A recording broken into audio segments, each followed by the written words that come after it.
The night the fog swallowed San Francisco whole, every bridge, every tower, every familiar light dissolved into gray, was the same night Isla Fontaine watched her marriage end in silence.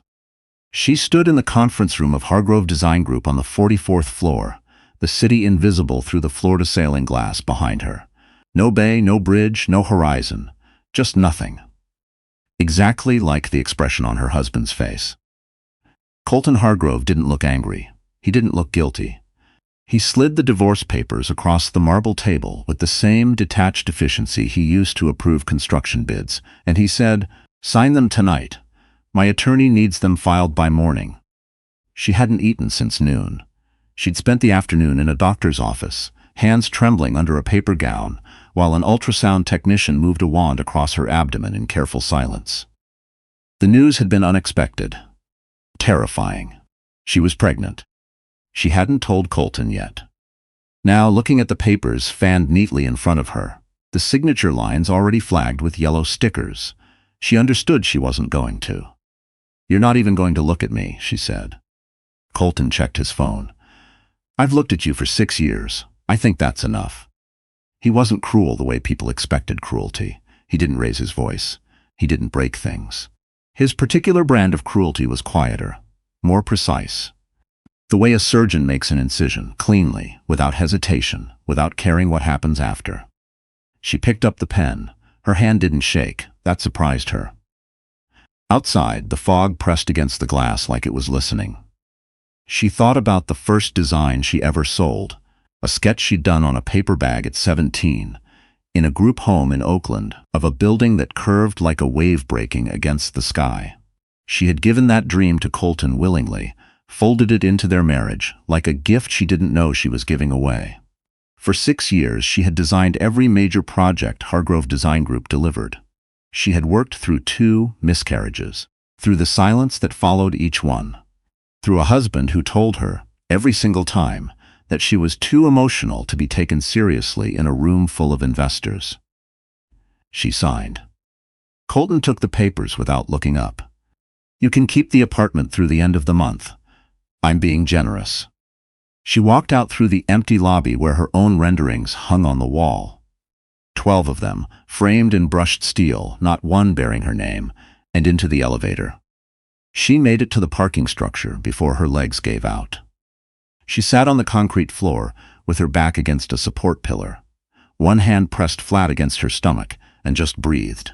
The cold air tasted like exhaust and salt, and something that felt too much like the end of everything. Her phone lit up, a message from Colton. "This is cleaner for both of us. Don't make it complicated." She turned the screen face down. She didn't know yet about the clause buried on page 11 of the divorce agreement, the one his junior attorney had mistakenly carried over from a prior template, the one that released all intellectual property rights for works created by either party during the marriage back to their originating creator. She didn't know Colton had signed it without reading it. She didn't know that his impatience, his carelessness, his absolute certainty that she didn't matter enough to read carefully about, had just cost him every building she'd ever designed under his name. She didn't know any of it yet. But somewhere beneath her hand, 2 small lives had already decided to stay.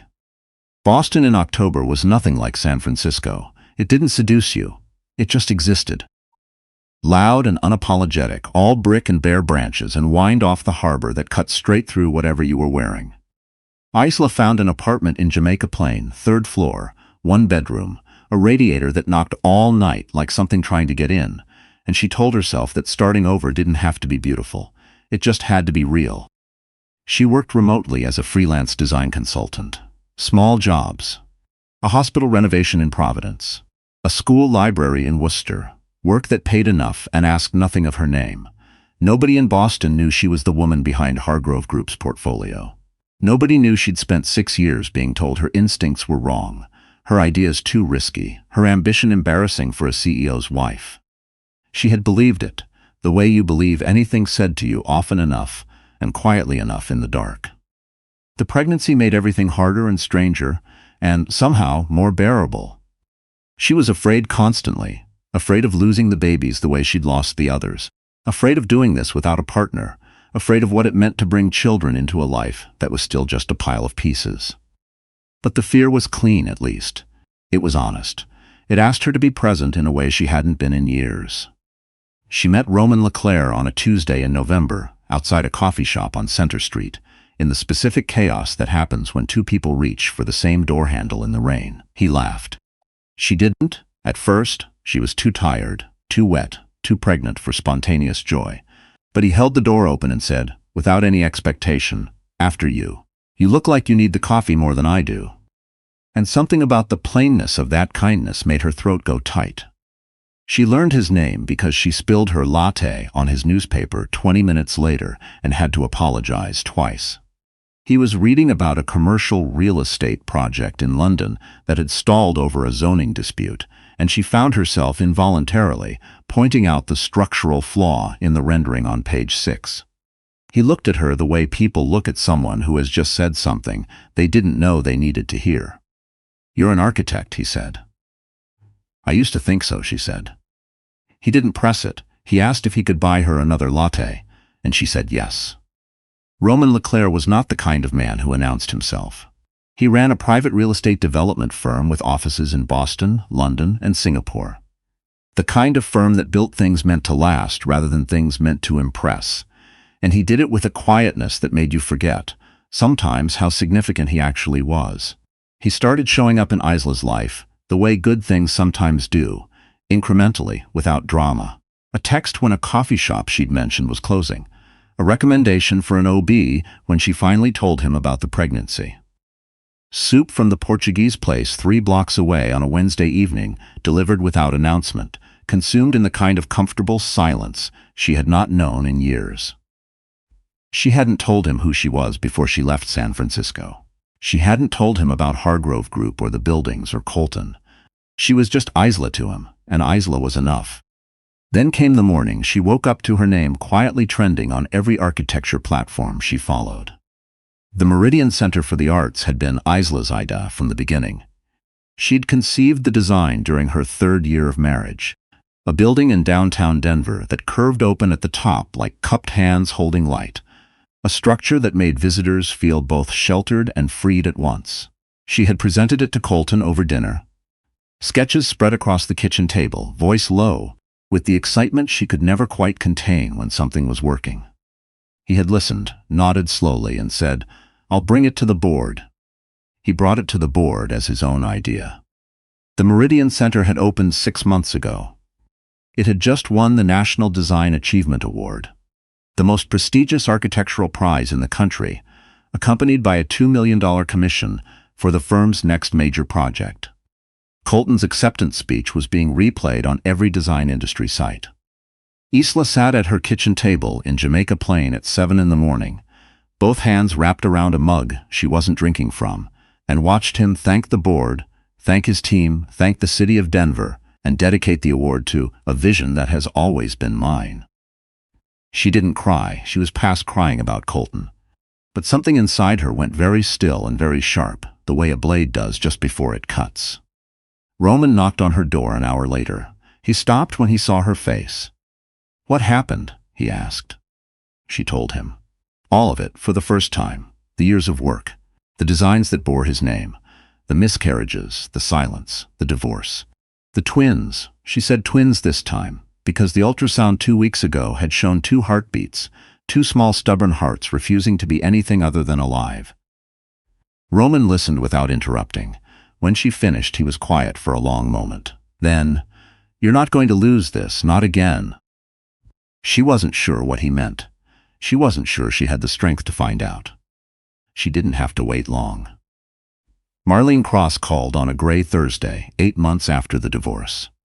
Marlene had been Isla's attorney since the settlement. Methodical, precise, the kind of woman who read every word of every document twice before acknowledging its existence.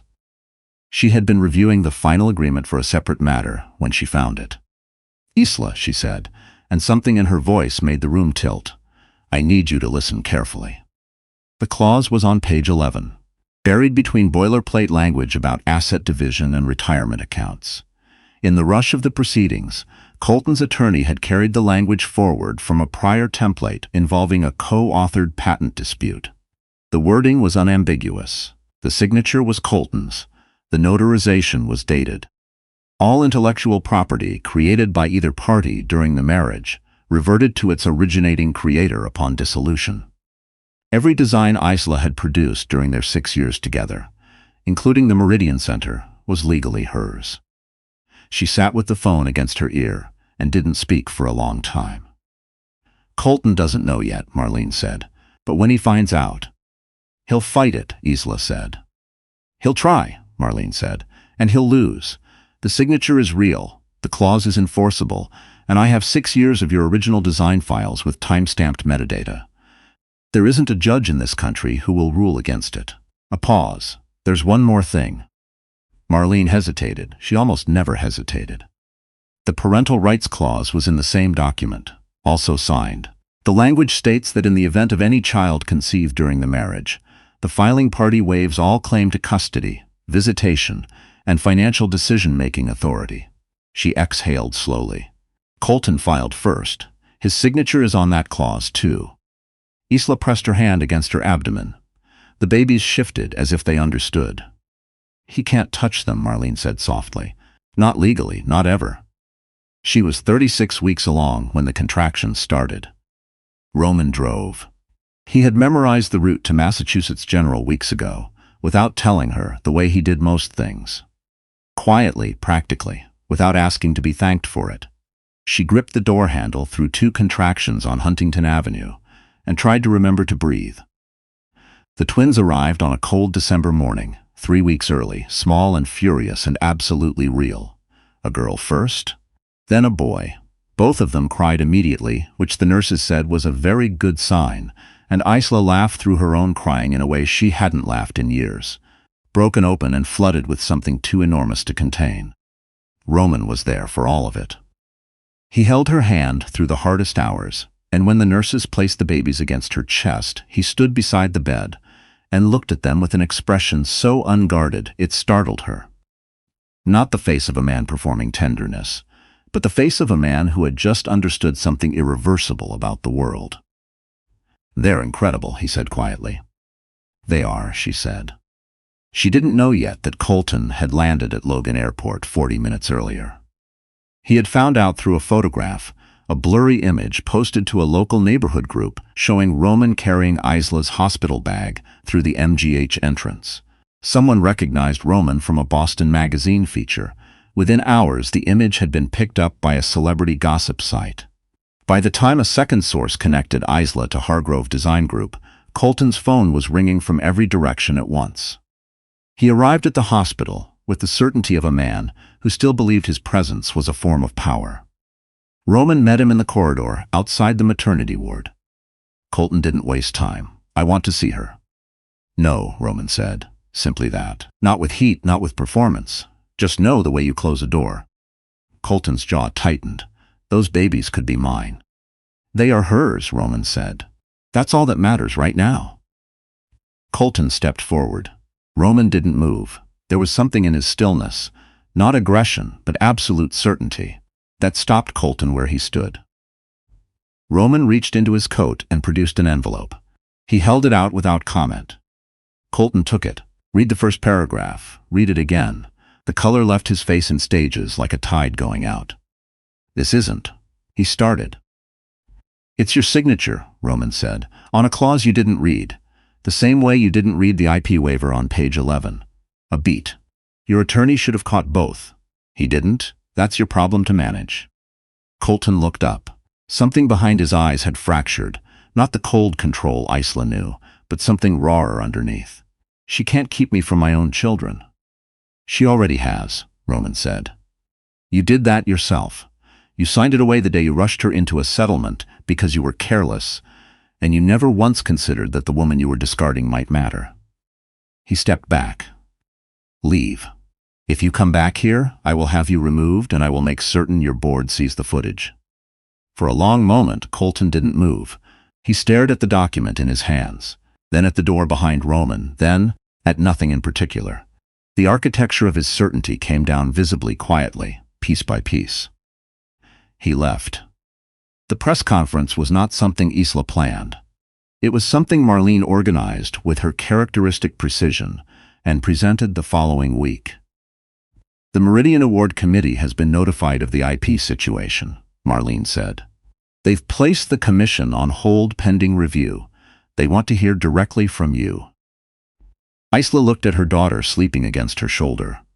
Her son was in Roman's arms across the room. Outside, Boston was doing what it always did in December. Bare trees, pewter sky, ice forming along the gutters. And none of it was beautiful in any conventional sense, but she found she didn't mind at all. "All right," she said. She stood before a room of journalists and architecture professionals 10 days before Christmas, without notes, without theater, without the cover of Colton's name. She was exhausted. Her body still ached. She had not slept more than 3 hours consecutively in 2 weeks. She told the truth. She told it plainly, without cruelty, without performance. She described the designs, the process, the years of work attributed to someone else. She described the clause. She presented the metadata. She said once, quietly, that she had spent 6 years allowing herself to be erased because she had been told, often enough and softly enough, in the dark, that her voice was the problem. "I don't believe that anymore," she said. In Los Angeles, Colton Hargrove's board of directors watched the live stream from a conference room in Hargrove Design Group's West Coast office. 2 days later, they voted to suspend him pending a full investigation into the Meridian attribution and 3 other projects flagged in Isla's documentation. Jasmine Wolfe, who had been photographed at Colton's side at the award ceremony months earlier, quietly deleted their shared content from every platform and stopped returning his calls. The Meridian Commission was formally awarded to Isla the following spring, in her name, for a project she would design in a studio in Jamaica Plain, while her twins learned to sit up and reach for everything within reach. Roman was there for that too. He didn't make a speech about it. He brought coffee from the Portuguese place on Center Street and sat beside her at the drafting table while the morning light came through the window and fell across everything at once. The drawings, the children, the quiet that had finally, after so long, become something she could live inside without flinching. She had not asked for this life. She had not designed it. It had arrived the way most real things do. Not through planning, but through endurance, through the particular stubbornness of a woman who kept moving forward even when forward felt like nothing at all. And it turned out that was enough. It had always been enough. That was what Colton Hargrove had never understood, and what she no longer needed him to.